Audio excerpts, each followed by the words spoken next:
Hello दोस्तों, हमारे YouTube channel पे आप लोगों का स्वागत है। तो दोस्तों, आज की इस वीडियो में मैं आप लोगों के लिए लेकर आया हूँ जीके जीएस से रिलेटेड अति महत्वपूर्ण क्वेश्चन आंसर, जो कि आने वाले किसी भी एग्जाम की बात करें, जैसे एसएससी जीडी, रेलवे पुलिस या फिर पुलिस कांस्टेबल एग्जाम, किसी भी एग्जाम की बात करें, सारे एग्जाम के लिए अति महत्वपूर्ण साबित होंगे। तो दोस्तों, इस वीडियो का पहला क्वेश्चन है, नेहरू ट्रॉफी किस खेल से संबंधित है? यानी जो नेहरू ट्रॉफी है वह कौन से खेल से संबंधित है? तो ये हो जाएगा आपका फुटबॉल के खेल से नेहरू ट्रॉफी संबंधित है। तो ऑप्शन यहाँ पे बी करेक्ट आंसर हो जाएगा, फुटबॉल के खेल से। और अगर आप लोगों को इस वीडियो में एक भी क्वेश्चन का सही उत्तर पता होगा तो कॉमेंट करके जरूर बताइएगा। दोस्तों, अगला क्वेश्चन है, पांचवी पीढ़ी के कंप्यूटरों में क्या उपलब्ध नहीं है? यानी जो पांचवी पीढ़ी के जो कंप्यूटर है उनमें क्या उपलब्ध नहीं है? तो हो जाएगा निर्वात ट्यूब उपलब्ध नहीं है। ऑप्शन यहाँ पे डी करेक्ट आंसर हो जाएगा, निर्वात ट्यूब उपलब्ध नहीं है। ध्यान रखिएगा, एग्जाम में पूछे जाते हैं इस तरह के क्वेश्चन। अगला क्वेश्चन है, मोनालिसा का सुप्रसिद्ध चित्र किसने बनाया था? यानी जो मोनालिसा का चित्र बनाया था किसने बनाया था? तो हो जाएगा लियोनार्डो दा विंसी ने बनाया था। तो ऑप्शन यहाँ पे बी करेक्ट आंसर हो जाएगा, लियोनार्डो दा विंसी। ध्यान रखिएगा, अति महत्वपूर्ण क्वेश्चन है, ये रिपीट होते रहते हैं एग्जाम में। अगला क्वेश्चन है, वह प्रथम महिला कौन थी जिसने 7 समुद्र यानी प्रमुख सागर तैरकर पार किए थे? प्रथम महिला जिसने 7 प्रमुख सागर को तैरकर पार किया था, तो हो जाएगा बोला चौधरी। ऑप्शन यहाँ पे बी करेक्ट आंसर हो जाएगा। और यह क्वेश्चन रिपीटेड क्वेश्चन है, एग्जाम में रिपीट होते रहते हैं, तो आप लोग इस क्वेश्चन के ऊपर ध्यान ज़्यादा रखिएगा। तो ध्यान रखिएगा, ऑप्शन बी करेक्ट आंसर हो जाएगा, बोला चौधरी। अगला क्वेश्चन है, गुरु गोविंद सिंह द्वारा खालसा पंथ की स्थापना किस वर्ष की गई? मोस्ट इंपॉर्टेंट क्वेश्चन दोस्तों, गुरु गोविंद सिंह के द्वारा जो खालसा पंथ की स्थापना की गई कौन से वर्ष की गई? तो हो जाएगा आपका 1699 में किया गया। तो ध्यान रखिएगा, 1699 करेक्ट आंसर हो जाएगा, ऑप्शन ए करेक्ट आंसर हो जाएगा। अगला क्वेश्चन है, पश्चिम बंगाल में रानीगंज का संबंध है किससे? दोस्तों, पश्चिम बंगाल में रानीगंज का संबंध, तो ये हो जाएगा करेक्ट आंसर, ऑप्शन यहाँ पे ए हो जाएगा, कोयला क्षेत्रों से। तो ऑप्शन है कोयला क्षेत्र करेक्ट आंसर हो जाएगा। अगला क्वेश्चन है, किस राज्य की सीमा चीन से जुड़ी हुई है? ऐसा कौन सा राज्य है जिसकी सीमा चीन देश से जुड़ा हुआ है? तो ये हो जाएगा Arunachal Pradesh. Option D correct answer हो जाएगा। ऑप्शन में देखिएगा, ऑप्शन में जो ऑप्शन आप लोगों को मैच कर रहा हो उस पर आप लोग टिक मार दीजिएगा। तो यहाँ पे option D Arunachal Pradesh correct answer हो जाएगा। अगला क्वेश्चन है, कितने वर्ष के पश्चात राष्ट्रीय जनगणना होती है? मोस्ट इंपॉर्टेंट क्वेश्चन है, आप लोग इसे ध्यान दीजिएगा, ये रिपीट होते रहते हैं। तो 10 वर्षों के बाद दोस्तों यहाँ पर रखिएगा राष्ट्रीय जनगणना होती है। तो ध्यान रखिएगा, 10 वर्ष करेक्ट आंसर हो जाएगा। अगला क्वेश्चन है, काजीरंगा राष्ट्रीय पार्क कहाँ है? दोस्तों, ये नेशनल पार्क है काजीरंगा राष्ट्रीय पार्क। तो ये कहाँ है? तो ये राज्य असम में है। ऑप्शन यहाँ पे सी करेक्ट आंसर हो जाएगा, असम राज्य में है। ये भी रिपीटेड क्वेश्चन है, रिपीट होते रहते हैं। अगला क्वेश्चन है, गायत्री मंत्र किस पुस्तक से लिया गया है? बहुत इंपॉर्टेंट क्वेश्चन है, रिपीट होते रहते हैं। गायत्री मंत्र किस पुस्तक से लिया गया है? तो यह लिया गया है ऋग्वेद से। तो ऑप्शन यहाँ पे ए करेक्ट आंसर हो जाएगा, ऋग्वेद से यह गायत्री मंत्र लिया गया है। अगला क्वेश्चन है, हिंदी किस लिपि में लिखी जाती है? यानी जो हिंदी लिखी जाती है कौन सी लिपि में लिखी जाती है? तो हो जाएगा देवनागरी लिपि में लिखी जाती है। तो ऑप्शन यहाँ पे सी करेक्ट आंसर हो जाएगा, देवनागरी लिपि में। अगला क्वेश्चन है, भारतीय खनन विद्यालय कहाँ पर स्थित है? यानी जो भारतीय खनन विद्यालय ये कहाँ पर है? तो ये आपका धनबाद में है। ऑप्शन यहाँ पे बी करेक्ट आंसर हो जाएगा। वेरी इंपॉर्टेंट क्वेश्चन होने वाला है ये दोस्तों, धनबाद में स्थित है, ध्यान रखिएगा आप लोग। अगला क्वेश्चन है, फोर्ट विलियम कॉलेज कहाँ पर स्थित है? वेरी इंपॉर्टेंट हो सकता है दोस्तों ये भी क्वेश्चन। तो ये हो जाएगा आपका कोलकाता में फोर्ट विलियम कॉलेज स्थित है। तो ऑप्शन यहाँ पे डी करेक्ट आंसर हो जाएगा। अगला क्वेश्चन है, सबसे अधिक डाकघर है वह कौन से देश में है? सबसे ज़्यादा डाकघर है दोस्तों भारत में है। तो ध्यान रखिएगा, भारत सबसे ज़्यादा डाकघर करेक्ट आंसर हो जाएगा, ऑप्शन ए। अगला क्वेश्चन है, मुंबई महानगर का एसटीडी कोड क्या है? दोस्तों, जो मुंबई महानगर का जो एसटीडी कोड है वह 022 है। तो ध्यान रखिएगा, ऑप्शन यहाँ पे बी 022 करेक्ट आंसर हो जाएगा। अगला क्वेश्चन है, भारत में मनी ऑर्डर प्रणाली का आरंभ हुआ दोस्तों कब से हुआ? भारत में मनी ऑर्डर प्रणाली का आरंभ, बहुत ही इंपॉर्टेंट क्वेश्चन है दोस्तों, वेरी इंपॉर्टेंट क्वेश्चन है। ये बहुत बार एग्जाम में आ चुका है और आने के चांसेस और भी है। कि हो जाएगा 1880 यानी 1880 में यह आरंभ हुआ। तो ऑप्शन यहाँ पे ए करेक्ट आंसर हो जाएगा 1880।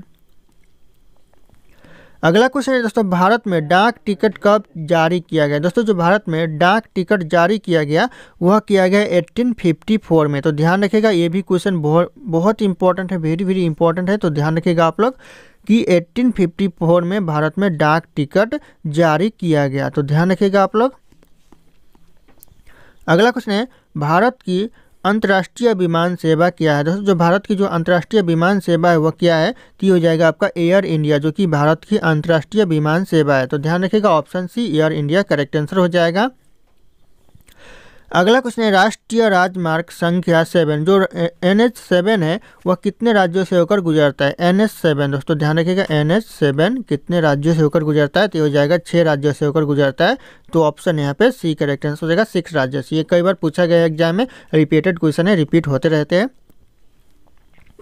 अगला क्वेश्चन है, भारतीय लोक नृत्य नहीं है। दोस्तों जो भारतीय लोक नृत्य है इन ऑप्शन में से नहीं पूछा जा रहा है, कौन सा नहीं है भारतीय लोक नृत्य? तो यह कथकली है जो भारतीय लोक नृत्य नहीं है। बाकी यहाँ पे झूमर, यहाँ पे घूमर लिखा हुआ है, ये भी लोक नृत्य है। और यहाँ पे डांडिया, ये भी एक लोक नृत्य है। और यहाँ पे गरबा, ये भी लोक नृत्य है भारत का। बाकी यहाँ पे जो कथकली है ये भारतीय लोक नृत्य नहीं है। तो ध्यान रखिएगा, यहाँ पे नहीं पूछा गया है। अगला क्वेश्चन है, भारत में पहली बार सफ़ेद बाघ कहाँ देखा गया था? यानी जो भारत में पहली बार सफ़ेद बाघ देखा गया था, ये रिपीटेड क्वेश्चन है, रिपीट होते रहते हैं। तो यह देखा गया था रेबा में। ऑप्शन यहाँ पे बी करेक्ट आंसर हो जाएगा, रेबा। अगला क्वेश्चन है, मिशन इंद्रधनुष का संबंध किससे है? दोस्तों जितने भी क्वेश्चन है सारे के सारे सिलेक्टेड है किसी न किसी एग्जाम में, और रिपीटेड क्वेश्चन है दोस्तों, जितने भी मैं आप लोगों के लिए क्वेश्चन लेकर आया। तो जो मिशन इंद्रधनुष है इसका संबंध है टीकाकरण से। तो ऑप्शन यहाँ पे ए करेक्ट आंसर हो जाएगा, टीकाकरण। ध्यान रखिएगा। अगला क्वेश्चन है, सिंधु घाटी सभ्यता का पतन नगर था, कौन सा पतन नगर था दोस्तों सिंधु घाटी सभ्यता का? तो हो जाएगा लोथल। ऑप्शन यहाँ पे बी लोथल, जो कि पतन नगर था सिंधु घाटी सभ्यता का। अगला क्वेश्चन है, जनपद में जाति प्रथा किस पर आधारित थी? यानी जो जनपद में जाति प्रथा आधारित थी यह जन्म पर आधारित थी। तो ऑप्शन यहाँ पे बी करेक्ट आंसर हो जाएगा, जन्म पर। और अगर आप लोग हमारे चैनल पे नए होंगे तो चैनल को सब्सक्राइब करके बेल आइकन को प्रेस कर लीजिएगा, ताकि इसी तरह के वीडियो आप लोगों को सबसे पहले मिलते रहे। और इस वीडियो को एक लाइक करना ना भूलिएगा। अगला क्वेश्चन है, महाजनपद के गांव का प्रधान क्या कहलाता था? जो महाजनपद के गांव का प्रधान कहलाता था वह ग्राम प्रमुख कहलाता था। तो ऑप्शन यहाँ पे सी करेक्ट आंसर हो जाएगा, ग्राम प्रमुख कहलाता था। ध्यान रखिएगा आप लोग। अगला क्वेश्चन है, सुपर मून के समय चांद लगभग कितना प्रतिशत बड़ा दिखता है? सुपर मून के समय चांद कितना प्रतिशत बड़ा दिखता है?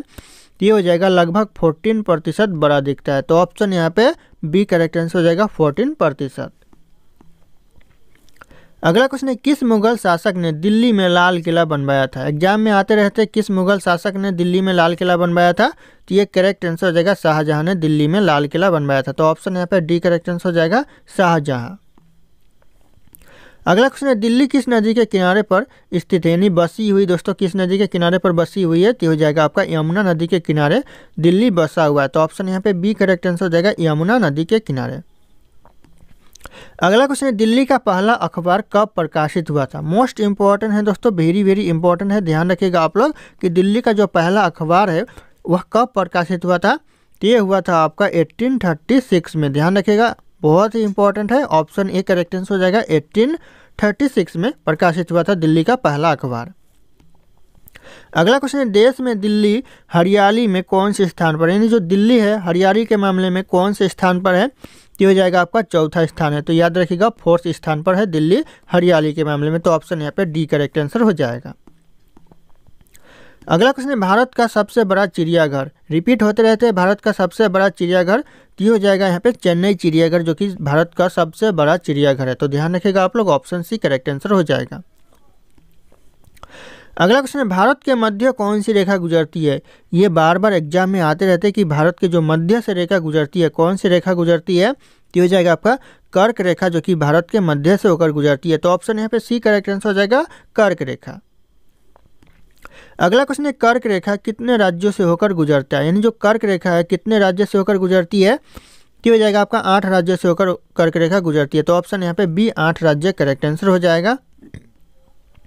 अगला क्वेश्चन है, भारत का राष्ट्रीय भोजन क्या है? यानी जो भारत का राष्ट्रीय भोजन है वह क्या है? तो हो जाएगा ऑप्शन बी खिचड़ी, जो कि भारत का राष्ट्रीय भोजन है। तो ध्यान रखिएगा, खिचड़ी करेक्ट आंसर हो जाएगा।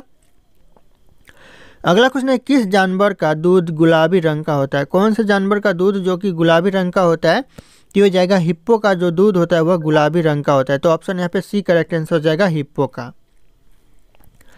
अगला क्वेश्चन है, नेहरू ट्रॉफी किस खेल से संबंधित है? यानी जो नेहरू ट्रॉफी है वह कौन से खेल से संबंधित है? तो इस क्वेश्चन का जो सही उत्तर होगा आप लोगों को कमेंट करके बताना है। ऑप्शन यहाँ पे सारे के सारे शो कर रहे हैं। फिर मिलते हैं अगले क्लास में।